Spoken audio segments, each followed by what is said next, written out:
अस्सलातु खैरुम मिनन नौम।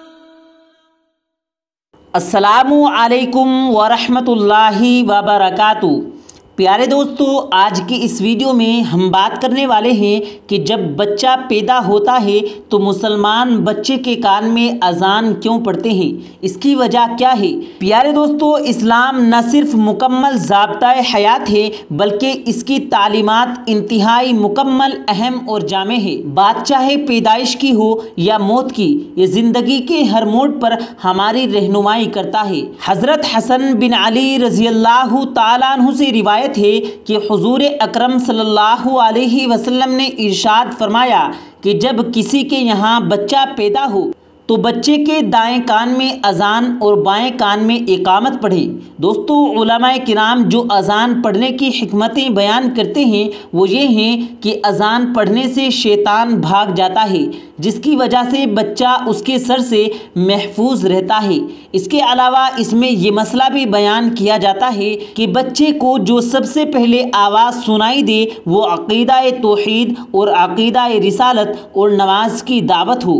लेकिन दुनिया के बहुत से डॉक्टरों ने जब इस बात पर रिसर्च किया कि मुसलमान बच्चे के पैदा होते ही उसके कान में अजान क्यों देते हैं, बच्चे के कान में अजान देने की हिकमत का उस वक्त अंदाज़ा हुआ जब फ्रांस के एक हॉस्पिटल में एक लड़की को दौरा पड़ना शुरू हुआ तो वहाँ तो वो लड़की जर्मन ज़ुबान में कुछ दुआएं पढ़ना शुरू कर देती। वो लड़की फ्रांस की थी मगर जर्मन का एक भी हरूफ नहीं जानती थी। जब दौरा पढ़ते हुए उस लड़की ने जर्मन ज़ुबान में बातें करना शुरू की तो डॉक्टरों ने शोर मचा दिया कि अब तो जिन साबित हो गए। जबकि ये लड़की जर्मन ज़ुबान नहीं जानती तो ये जर्मन ज़ुबान कैसे बोल रही है, ज़रूर इस पर जिन्नात का साया है। आखिर एक नफ्सियात के माहिर डॉक्टर ने इस लड़की पर रिसर्च करना शुरू कर दी कि आखिर मामला क्या है।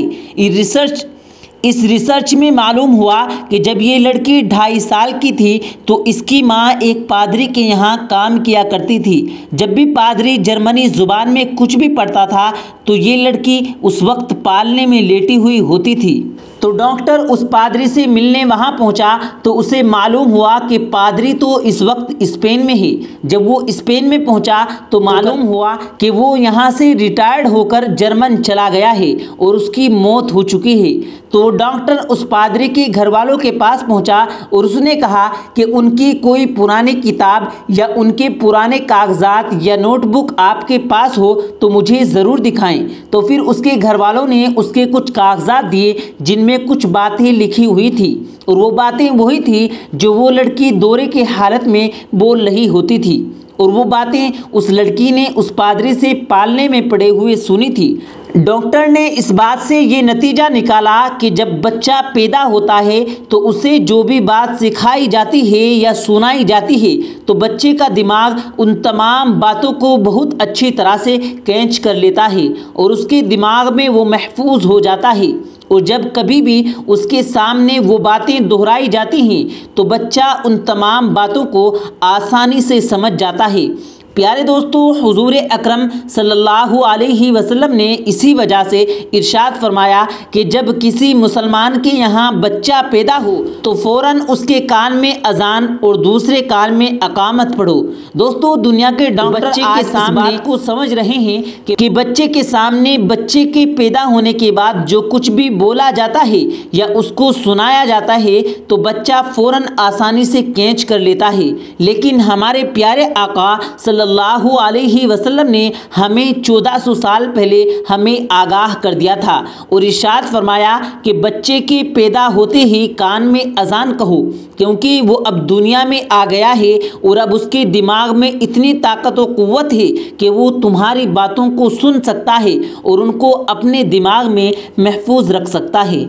प्यारे दोस्तों, अब हम आपको बताते हैं हज़रत अली शेर खुदा ने इरशाद फरमाया 40 दिन तक गोश्त ना खाने से क्या होता है और इंसान को कितने दिन में गोश्त खा लेना चाहिए। प्यारे दोस्तों, हज़रत अली शेर खुदा ने इरशाद फरमाया, ए लोगो, गोश्त को अपनाओ और गोश्त को ज़्यादा से ज़्यादा खाओ, क्योंकि इसे खाने से हलक साफ़ रहता है और गोश्त खाने से चेहरे का रंग भी साफ़ हो जाता है और इससे पेट भी बाहर नहीं आता। एक मर्तबा एक शख्स ने हज़रत अली की गोश्त की दावत की तो हज़रत अली ने उसकी दावत को कबूल कर लिया। दावत के दरमियान उस शख्स ने हज़रत अली से पूछा, ए अमीरुल मोमिनीन, ज़्यादा दिन तक गोश्त न खाने से क्या नुकसान होता है और कितने दिनों तक गोश्त खा लेना चाहिए? तो हज़रत अली शेर खुदा ने फरमाया, अल्लाह ने इंसान को बेशुमार नेमतों से नवाजा है, जिन नेमतों का इंसान शुक्र भी अदा नहीं कर सकता। अल्लाह ने इंसान के खाने पीने के लिए बेशुमार सब्जियां और दूसरी चीज़ें पैदा की हैं ताकि इंसान अल्लाह रब्बुल इज़्ज़त की खाने पीने की चीज़ों से लुत्फ़ अंदोज़ होकर अपने जिस्म को उन चीज़ों से फ़ायदा और ताकत दे सके। हर खाने की चीज़ में अल्लाह रब्बुल इज़्ज़त की कोई ना कोई हिकमत और फ़ायदा है, जिसे इंसान ठीक तरह से नहीं जानता कि किस चीज़ के खाने से क्या फ़ायदा है और किस चीज़ को ना खाने से क्या नुकसान है। इंसान अगर कुरान पाक को समझकर पढ़े तो वो अल्लाह की पैदा की हुई बेशुमार नेमतों के फ़ायदों के बारे में पूरी तरह से जान सकता है। हज़रत अली ने फरमाया कि जो इंसान 40 दिन तक गोश्त नहीं खाता तो उसकी तबीयत में गुस्सा और चिड़चिड़ापन पैदा हो जाता है। लिहाजा हर इंसान को चाहिए कि 40 दिन के अंदर एक बार गोश्त ज़रूर खाए।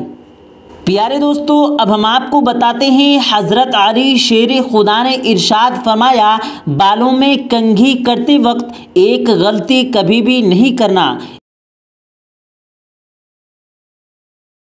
इस गलती से बीमारी आती है, परेशानी आती है और दिमाग कमज़ोर होता है।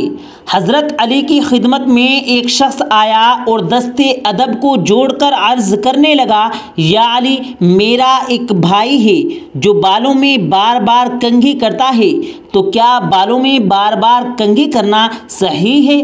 बस जैसे ही ये पूछा गया तो हज़रत अली ने फरमाया, ए अल्लाह के बंदे, याद रखना, बालों में कंघी करना मुस्तहब है, लेकिन बार बार कंघी करना इंसान के वजूद में ख्वाहिशात नफ्स उभारता है और इंसान का वक्त ख़राब करता है, इंसान का वक्त ज़ाय करता है।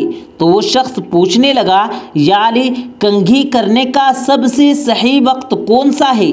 तो हज़रत अली करमल्लाहु वजहू ने फरमाया कि जो इंसान सुबह उठने के बाद बैठकर बालों में कंघी करता है या बालों को संवारता है तो अल्लाह उसका दिमाग रोशन करता है, उसको भूली हुई बातें याद आने लगती हैं और उसका चेहरा चमकदार होने लगता है।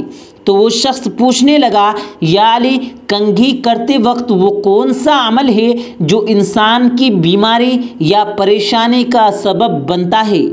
बात जब यहाँ तक पहुँची तो हज़रत अली ने फरमाया, ए शख्स, याद रखना, कभी भी किसी दूसरे की कंघी अपने बालों में इस्तेमाल न करना, क्योंकि इस अमल से इंसान का जहन कमज़ोर और बालों की जड़ें बीमार होने लगती हैं। अल्लाह रब्बुल इज़्ज़त से दुआ है कि अल्लाह पाक हम सब को कहने और सुनने से ज़्यादा अमल करने की तौफीक अता फ़रमाए। आमीन, अल्लाहुम्मा आमीन। प्यारे दोस्तों, उम्मीद करते हैं आपको आज की हमारी ये वीडियो पसंद आई होगी। वीडियो पसंद आया हो तो वीडियो को दिल से लाइक करें और ज़्यादा से ज़्यादा लोगों तक इस वीडियो को सवाब की नीयत से शेयर करें। और अगर आपने हमारे चैनल को अभी तक सब्सक्राइब नहीं किया तो हमारे चैनल को ज़रूर सब्सक्राइब कर लें। मिलते हैं फिर एक नई वीडियो के साथ, तब तक के लिए अल्लाह हाफिज़।